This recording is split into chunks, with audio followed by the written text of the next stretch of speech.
dia chegar, todo povo reconhecerá.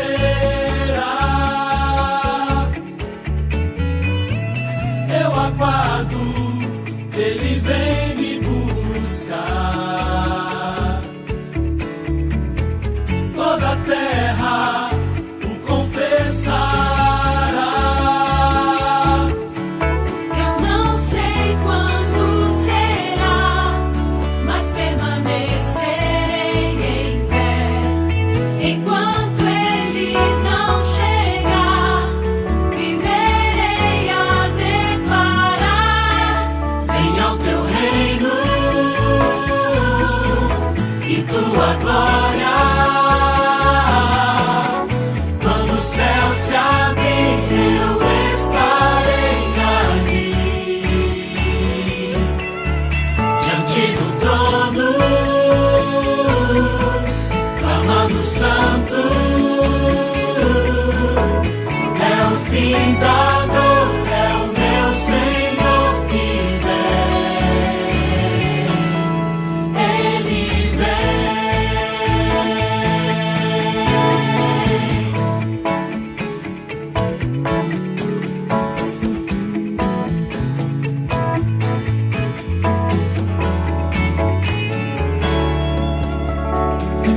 sobre as nuvens, ele vem com poder. Nada e ninguém poderá deter. Maranata, ele vem me buscar. Esse dia logo vai chegar. eu não sei quando será, mas permanecerei em fé. Enquanto ele não chegar, viverei a declarar: venha o teu reino e tua glória. Quando o céu se abrir, eu estarei ali, diante do trono, clamando santo. É o fim da dor, é o meu Senhor que vem. Venha o teu reino e tua glória. Quando o céu se abrir, eu estarei ali, diante do trono, clamando santo. É o fim da dor, é o meu Senhor que vem. Ele vem.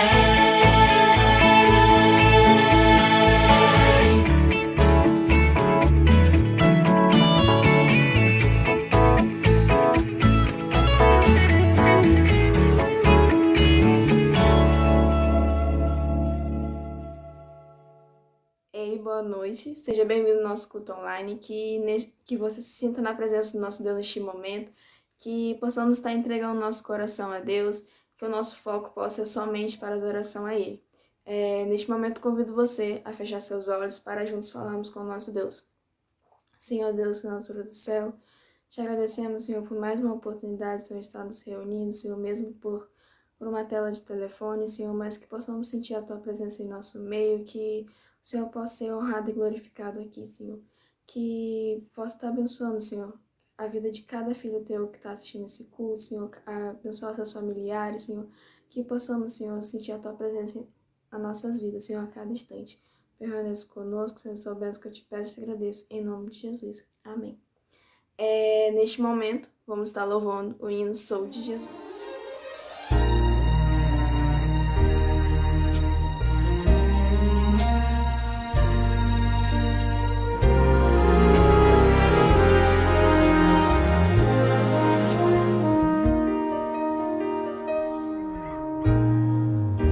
caminhos a seguir, dois senhores a lutar.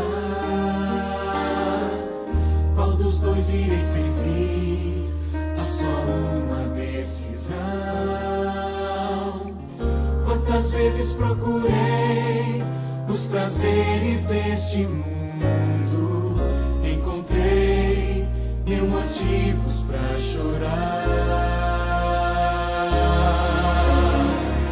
O inimigo sempre vem disfarçando as intenções, com ciladas ao redor, ele quer me destruir. Só Jesus pode me dar a real felicidade e poder para ser o vencedor. Sou de Jesus, o Senhor da vitória, o alimento, a vida, rocha eterna da salvação. Seu amor me atraiu, deu-me paz e alegria. Eu já fiz minha escolha, sou de Jesus.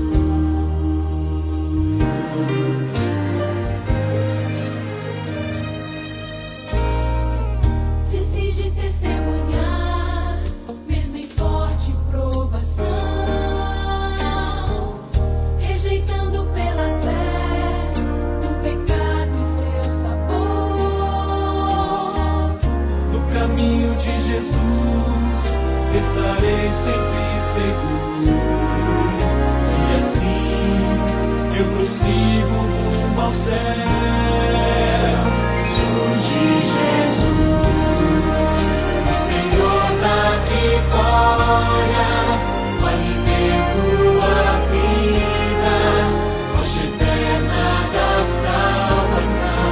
Seu amor me atraiu, deu-me paz e alegria. Eu já fiz minha escolha, sou de Jesus. Mais do que em qualquer outro tempo, o momento é de escolher, Sem temer, sem hesitar, eu escolho Jesus. Sou de Jesus, o Senhor da vitória, o alimento, a vida, rocha eterna da salvação. Seu amor me atraiu, deu-me paz e alegria.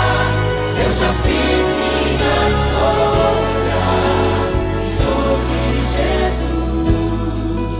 Eu já fiz minha escolha, sou de Jesus.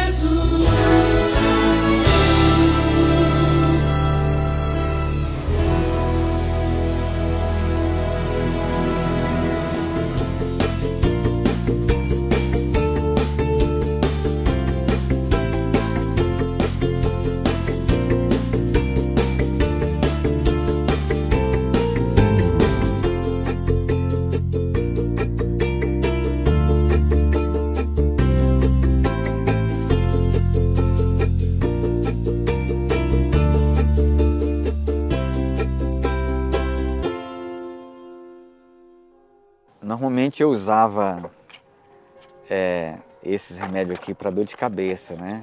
Eu usava bastante o inalador, essa bombinha aqui, nesse spray. Praticamente eu andava com ela. Desde a minha infância eu tenho esses dois problemas, né? Enxaqueca e asma. Então quando eu me entendi já foi sofrendo dessas doenças. E praticamente a vida toda, né? Agora na minha idade adulta piorou. Eu chegava a ter 4 vezes por semana dores de enxaqueca, né? Terrível, eu tomava o remédio, passava no outro dia de novo. E teve uma noite que eu usei 9 vezes isso aqui, ou seja, eu quase provoquei uma situação pior, né?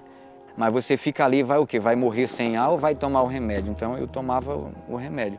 Através do ciclo do discipulado, Nilson foi incentivado a ler o livro Conselhos sobre o Regime Alimentar. Impressionado com o que lia, Nilson começou a fazer mudanças. Já vegetariano, ele agora começou a beber cerca de 2 litros de água por dia. Não bebe mais líquidos no horário das refeições. Só faz 3 refeições ao dia e passou a consumir mais vegetais, castanhas e sementes. Ele também cortou do seu cardápio o açúcar, o leite e seus derivados. Em poucos meses, Nilson já percebeu os resultados dessa mudança. A enxaqueca e a asma desapareceram e ele consegue dormir. O açúcar que usamos nos alimentos pode causar dores de cabeça e a lactose, o açúcar do leite, também. A partir do momento que ele está comendo muito açúcar, você pode estar estimulando, né, o aumento de produção de glicose no seu sangue, né, na hora que absorve do intestino vai para o sangue, e isso força um pouquinho o pâncreas a produzir um pouco mais de insulina para manter esse nível de glicose dentro do nível normal. Esse aumento de insulina pode gerar uma dor de cabeça, né? E outra coisa é o leite. Se ele era intolerante à lactose, que a gente não sabe, mas que hoje a gente sabe que mais de 70% da população mundial é intolerante à lactose, que é o açúcar que é formado na digestão do leite. E a combinação de açúcar e leite causa muita fermentação. As nossas bactérias do intestino não estão preparadas para receber essa bomba, né? E aí elas não digerem direito também esse tipo de alimento e acaba causando também uma enxaqueca. O açúcar pode baixar nossa imunidade para combater crises alérgicas e o leite pode causar as crises. O corpo não está adaptado para receber um leite que não é feito pela mãe, é feito por um animal e esse leite tem excesso hoje de hormônios e também naturalmente um excesso de proteína, porque é para formar o pelo, né, do bezerro, é para formar os cascos, né, que é tudo feito de proteína, é para formar o chifre, né, e por a gente não ter essa necessidade biológica, pode acabar então afetando esse excesso de proteína, também acaba afetando, né, o nosso sistema imunológico, que não reconhece isso como um alimento e pode gerar então maior risco de ter doenças relacionadas com alergia, doenças alérgicas. E a asma, que provavelmente ele melhorou, foi uma asma alérgica que ele tinha. Os conselhos que a irmã White escreveu aí há mais de 100 anos são orientações divinas. Então é incrível assim, como é que a gente que é adventista, né, no meu caso assim, sofrendo a vida inteira com esse tipo de situação e, no entanto, a solução já há mais de 100 anos estava escrita.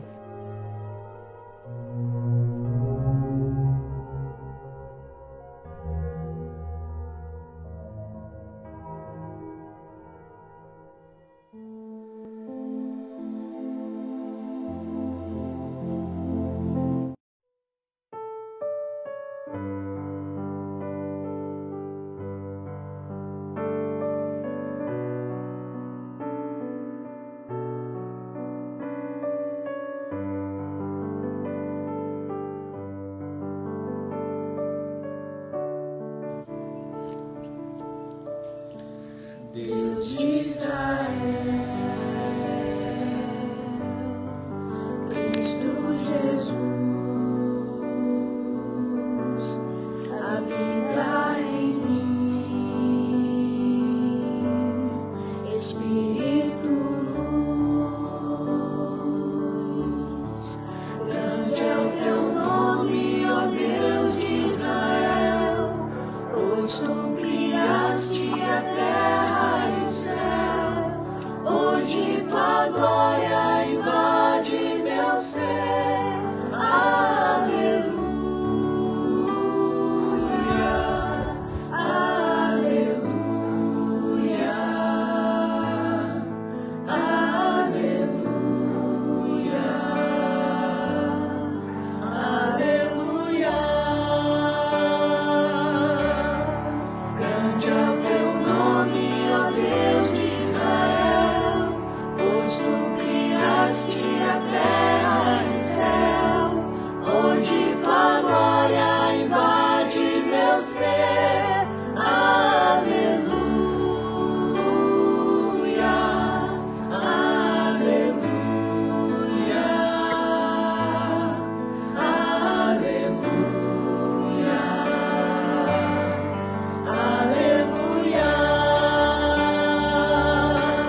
Boa Vista do Sul.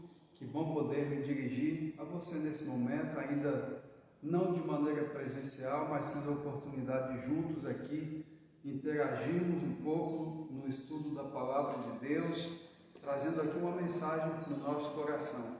Em breve, nós estaremos juntos novamente de maneira presencial. É um processo lento, dado ao contexto que estamos vivendo aí dessa pandemia, porém nós acreditamos que a igreja está no caminho certo, está agindo com cautela, vai começar uma experiência no culto da quarta-feira de maneira presencial, com prudência, para que você possa aos poucos ir retornando com segurança à casa de Deus e podermos juntos estarmos adorando o Senhor de maneira presencial também. Mas esse recurso aqui virtual nós vamos continuar usando, porque já ficou mais do que provado que é uma ferramenta extremamente útil para levarmos a mensagem aos nossos irmãos que não podem estar na igreja e também a muitas outras pessoas que podem acessar aí o canal do YouTube da igreja, acessar as redes sociais, estar acompanhando as mensagens de esperança, de salvação para vidas que clamam pela salvação em Cristo Jesus. Eu queria compartilhar com você um tema nesse momento, e o tema é o seguinte: o poder do pecado e o poder do Evangelho. A pergunta é: o que tem mais poder, o pecado ou o Evangelho? É uma pergunta óbvia, né? A resposta também é óbvia. Certamente você está aí do outro lado já respondendo: o Evangelho tem mais poder do que o pecado, e eu concordo plenamente. Mas nós não podemos subestimar o poder do pecado, e por isso eu queria falar sobre esses dois poderes conflitantes e que nós precisamos, com sabedoria e sob a direção do Espírito Santo, buscar não deixar que um nos vença e fazer uso do outro para vencer um, entenderam? Então eu queria compartilhar com você, primeiramente aqui, a respeito do poder do pecado, né? Vamos começar falando sobre o poder do pecado. Nós, como eu disse, não podemos minimizar o poder do pecado.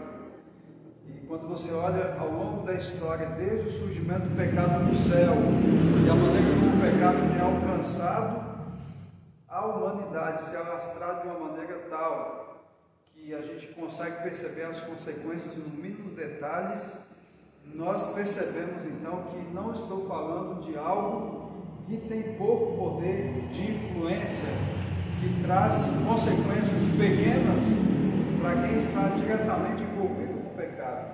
O poder do pecado é muito grande, a ponto de alguns afirmarem que hoje é mais difícil vencer o pecado, até mesmo do que na sua origem ou ali no princípio da humanidade. E as pessoas argumentam assim: no passado não tinha televisão, no passado não tinha computador, não tinha internet, não tinha celular, né, iPads, não tinha nada disso que nós temos hoje, essas redes sociais, não tinha tanta facilidade, apenas em um clique, né, você ter acesso a tudo que é de ruim que o pecado oferece nesse mundo. Até mesmo dentro da sua casa, você pode acessar tudo que você escolher e quiser. Aí alguns afirmam: não, hoje é mais difícil, no passado não tinha essas coisas. Antigamente as pessoas não tinham que lidar com maconha, com drogas, né, cocaína, com essas tendências hoje para o mal, outras drogas que tem por aí. Outros chegam a afirmar: as mulheres do passado se vestiam melhor do que hoje. Na época de Noé, de Enoque, não tinha dinheiro, por exemplo. Alguns dizem não tinha real, não tinha dólar, então não era uma tentação ali para eles. Mas será que de fato nós podemos ir por esse caminho, achar que o pecado hoje ele influencia mais porque existem algumas coisas que não tinham ali no passado? Alguns vão criando esse cenário negativo para poder justificar as suas fraquezas, debilidades e o momento em que estão caindo nas ciladas do pecado, para justificar o crescimento da pecaminosidade de maneira geral e na sua vida também. No entanto, tanto no passado como hoje, o coração humano continua exatamente o mesmo. Se não vejamos, por exemplo, aqui no livro de Gênesis, convido você a abrir a sua Bíblia, no livro de Gênesis, no capítulo 6, e o verso de número 2, você vai perceber que a essência do pecado é a mesma, a roupagem apenas que é diferente. De fato, algumas coisas que tem hoje não tinha no passado, mas a essência permanece exatamente a mesma. Abra a sua Bíblia comigo, Gênesis capítulo 6, versículo 2, diz o seguinte: os filhos de Deus viram que as filhas dos homens eram bonitas e tomaram para si mulheres, aquelas que entre todas mais lhes agradaram. Veja que os filhos de Deus, quem são aqui esses filhos de Deus? São os descendentes de Sete, o filho de Eva, que veio para substituir Abel. E diz aqui o texto que os filhos de Deus olharam para as filhas dos homens. Quem eram aqui as filhas dos homens? Descendentes de Caim. E elas, então, quando estavam diante das vistas dos filhos de Deus, diz a Bíblia que eles acharam essas mulheres extremamente formosas, bonitas, né? A minha versão diz assim: viram que as filhas dos homens eram bonitas e tomaram para si mulheres. Essa beleza da qual se refere aqui, ela vem da palavra original, no original hebraico, a palavra tovot, que faz referência à aparência exterior ou à beleza sexual. Essa mesma palavra vai aparecer, eu queria que você avance comigo aí com a sua Bíblia em mãos. Nós vamos usar hoje alguns versos bíblicos. Eu queria que você avançasse em 2 de Samuel, capítulo 11, verso 2. 2 de Samuel, capítulo 11, segundo livro de Samuel, melhor dizendo, capítulo 11, versículo 2. Abra a sua Bíblia comigo.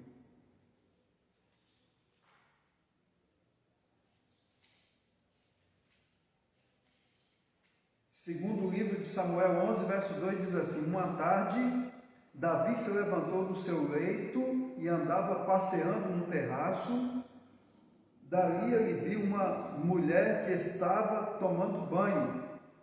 Ela era muito bonita. E essa expressão aqui, bonita, é exatamente a mesma palavra que aparece lá em Gênesis 6, verso 2, fazendo referência à beleza das filhas dos homens, uma referência à beleza sexual. Davi estava ali passeando no terraço do palácio e de repente aparece no seu campo de visão uma mulher tomando banho, e você conhece bem a história, né? Ele olhou para aquela mulher, a desejou sexualmente, achou ela atraente aos olhos, bonita sexualmente, por isso essa palavra tovot.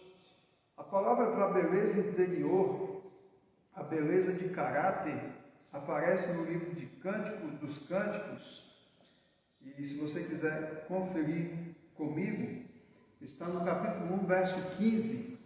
Você pode abrir a sua Bíblia comigo no capítulo 1, versículo 15 do livro de Cânticos,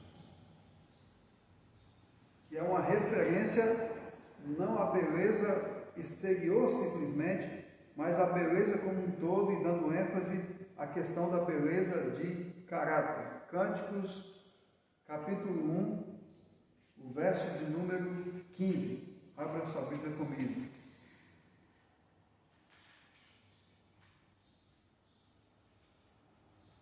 Diz o seguinte: como você é bela, minha querida, como você é bela, seus olhos são como pombas. Essa palavra bonita ou bela faz referência à beleza de caráter e é a palavra do original Iafá. Mas quando os filhos de Deus olharam para as filhas dos homens, eles as desejaram tomar para si. Quando Davi olhou para Batseba, ele a desejou para si. Foram desejos pecaminosos. Você percebe que a essência do coração humano era exatamente a mesma. Para vencer o pecado, nós precisamos saber o que é pecado. O que é pecado? Porque ninguém vence aquilo que não conhece. Nós precisamos conhecer. E a pergunta é, o que é pecado? Você pode responder para quem está aí perto de você, se tiver alguém perto de você, responde aí para essa pessoa, ou pergunta para ela o que é pecado. O que é pecado? Precisamos entender o que é pecado. Pecado é mais do que uma palavra, é mais do que aquela famosa e conhecida explicação bíblica a respeito de pecado, que diz que pecado é transgressão da lei de Deus, e está certo, isso é bíblico, mas é muito mais profunda a definição de pecado. Pecado é oportunidade. Alguns dizem assim, mas como é que fulano pôde fazer uma coisa dessa? Eu jamais faria isso, e bate no peito, mas como fulano foi caído? Eu jamais cairia. Mas será que teve a oportunidade? E se tivesse, será que não faria o mesmo? Diz Ellen G. White o seguinte, que a lei de Deus não condena apenas o que cometemos, ou seja, os atos pecaminosos, mas também o que nós não cometemos por falta de oportunidade, porque se tivesse oportunidade, teria feito, diz Ellen G. White. Então, pecado é oportunidade, pecado é desejo, é ato, sentimento, pensamento, vontade, circunstância, estado. Pecado é falha de caráter. Por isso que a Bíblia diz que todos pecamos. Em 1 de João capítulo 1, você pode olhar comigo esse texto aí também, primeira carta de João capítulo 1, versos 8 e 10. Eu vou abrir aqui na minha Bíblia. Convido você a abrir também aí a sua, 1 de João, capítulo 1, versos 8 e o versículo 10. Está escrito assim, se dissermos que não temos pecado, versículos 8, 9 e 10, se dissermos que não temos pecado nenhum, a nós mesmos enganamos, e a verdade não está em nós. Se confessarmos os nossos pecados, Ele é fiel e justo para nos perdoar os pecados e nos purificar de toda a injustiça. E o verso 10 diz, se dissermos que não cometemos pecado, fazemos dele um mentiroso, e a sua palavra não está em nós. Então, ninguém pode dizer, eu não tenho pecado. Se alguém disser, não tenho pecado, diz a Bíblia que é mentiroso, e a verdade não está nessa pessoa, porque pecado é falha de caráter, pecado é infidelidade, infidelidade conjugal, infidelidade nos dízimos, nas ofertas, infidelidade nas palavras, quando eu falo e não cumpro com a minha palavra, enfim, tudo isso e muito mais poderíamos dizer a respeito da definição de pecado. Não estamos falando de algo que devemos tirar por menos, mas é algo sério e que eu e você precisamos ficar atentos, principalmente onde começa o pecado, onde o pecado tem a sua origem, tem a sua raiz. Veja comigo Jeremias capítulo 17, o versículo 9, onde começa o pecado na vida do ser humano, em nossa vida, onde começa o pecado? Veja comigo no Antigo Testamento, Jeremias capítulo 17, versículo 9 e o verso 10. Abra aí a sua Bíblia, Jeremias 17. Está escrito assim, enganoso é o coração mais do que todas as coisas, e desesperadamente corrupto, quem poderá entendê-lo? Eu, o Senhor, sondo o coração, eu provo os pensamentos, para dar a cada um segundo os seus caminhos, segundo o fruto das suas ações. Que diz a Bíblia, enganoso é o coração. Onde começa o pecado? No coração, na mente. é no campo das nossas ideias, das nossas escolhas, é aí que começa o pecado, é aí que ele é instigado, é aí que ele é alimentado, e é aí que o pecado precisa ser vencido, no coração, na mente. White diz que os que não querem cair presa dos enganos de Satanás devem guardar bem as vias de acesso à alma, devem se esquivar de ver, ouvir, ler ou ver tudo quanto sugira pensamentos impuros. O que você está lendo? O que você está vendo?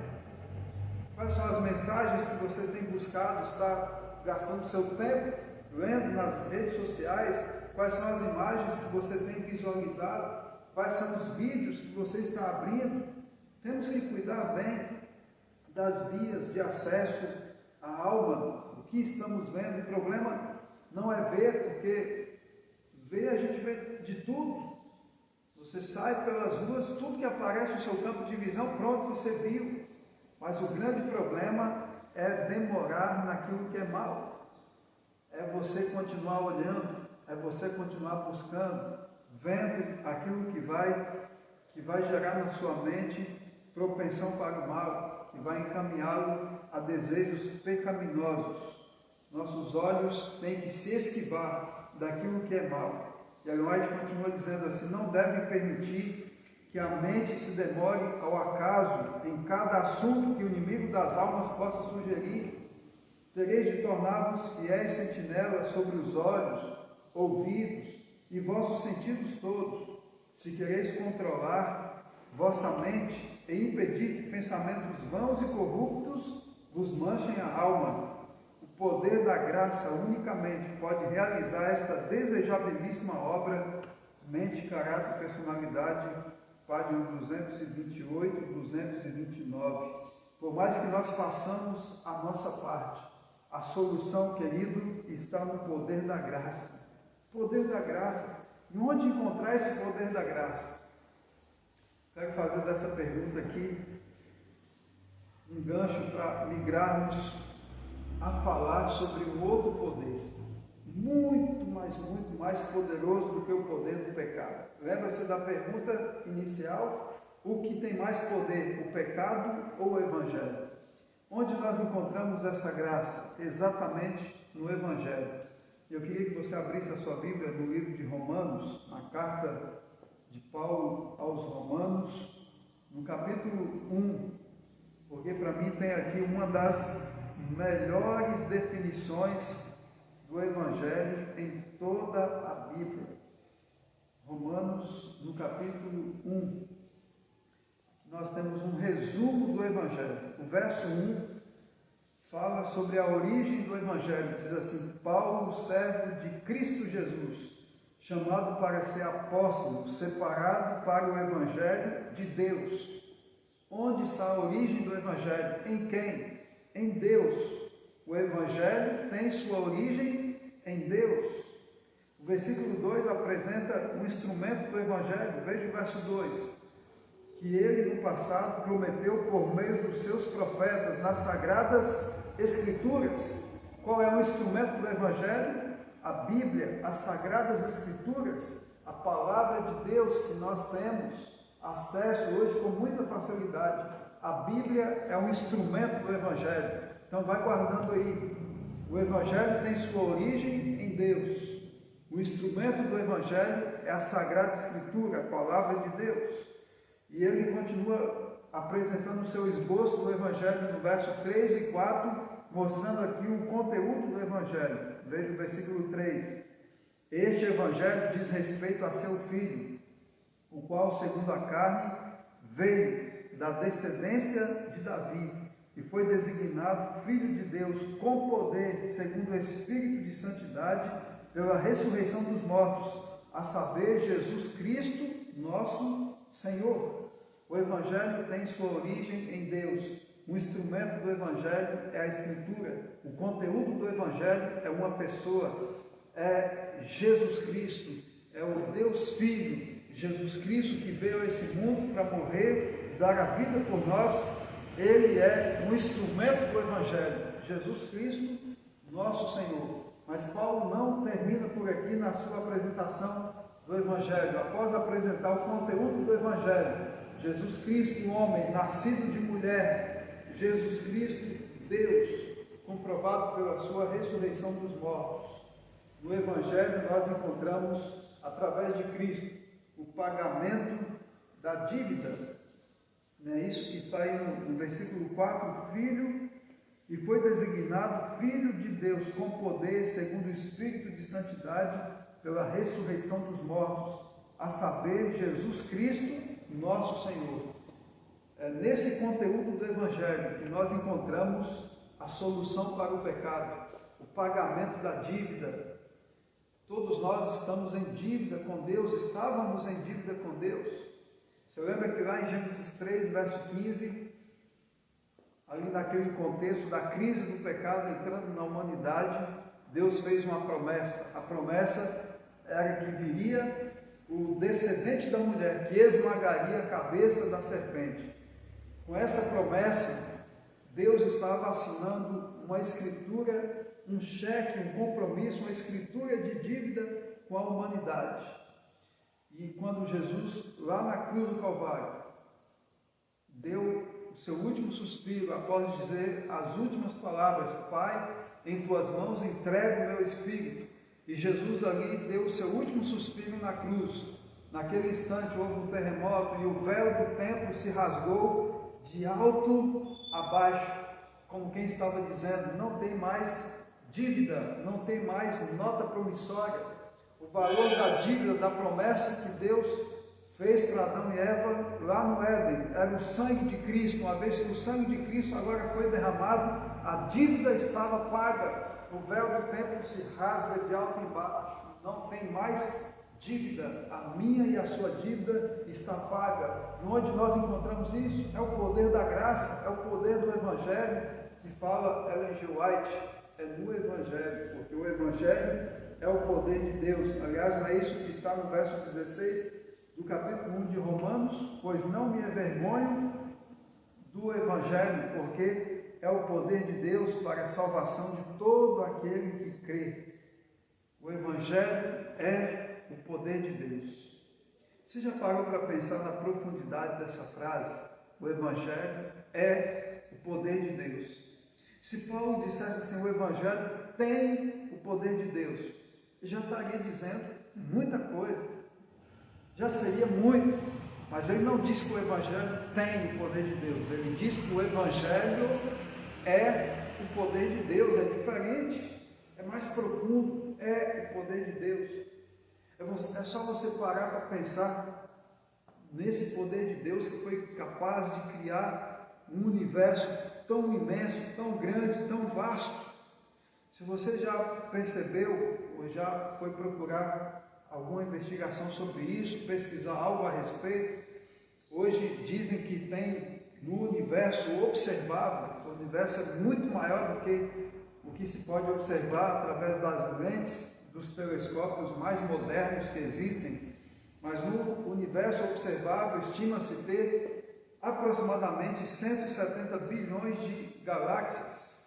Não precisamos pensar nas 170 bilhões de galáxias, basta pensarmos aqui na nossa galáxia. Se eu e você partíssemos daqui, da extremidade da Terra até a extremidade da nossa galáxia, viajando na velocidade da luz, qual é a velocidade da luz? 300 mil quilômetros por segundo. Se nós viajássemos a 300 mil quilômetros por segundo, sabe quanto tempo eu levaria para chegar na extremidade da nossa galáxia? 80 mil anos. Quantos anos, pastor? 80 mil anos. É pouca coisa, é pouca distância. Quando eu chegasse lá, os cabelos já estariam brancos, não é verdade?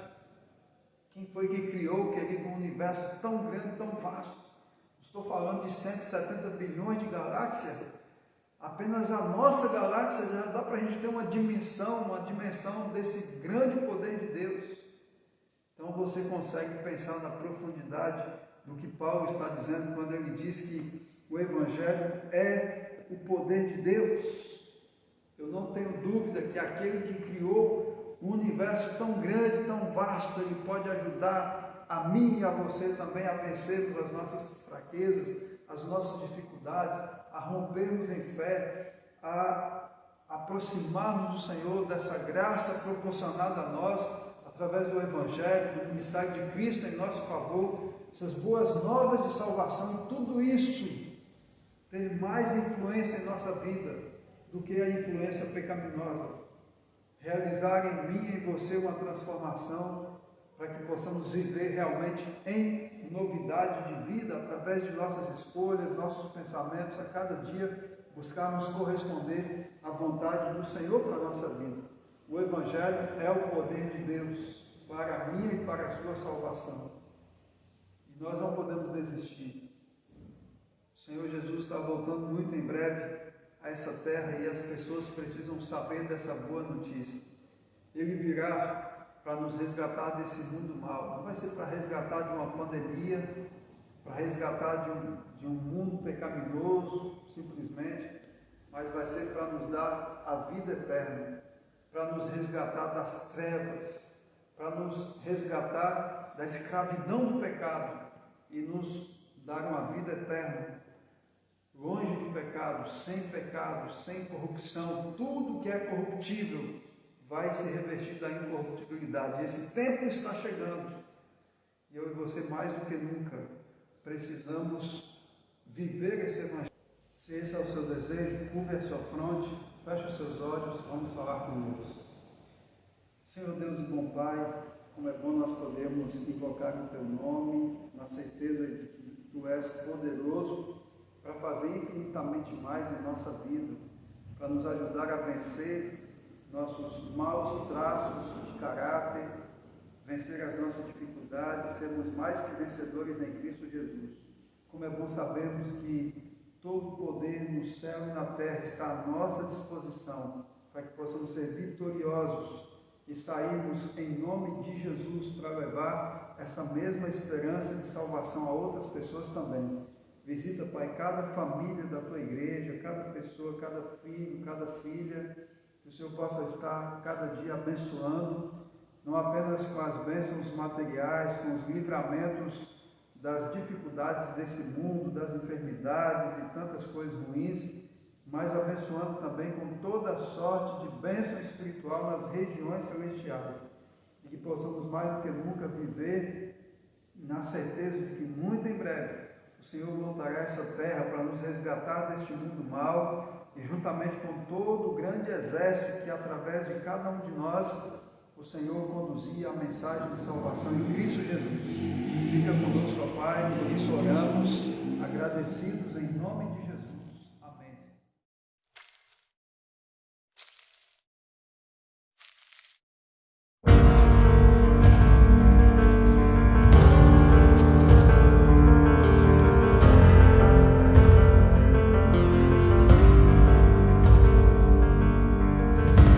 Eu escuto um rumor espalhado entre as nações. Quem ouvirá um chamado para mudar? O tempo é de despertar. Quem responderá? Uma voz clamou um dia e preparou o caminho para ele andar. E agora eu me levanto para clamar e anunciar que a sua justiça virá. Chegará o momento em que verei revestido em glória quem mudou a história e prometeu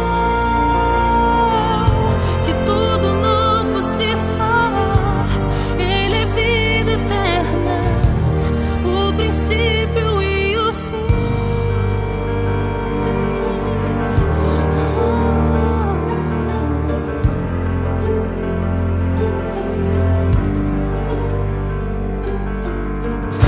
Em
que verei revestido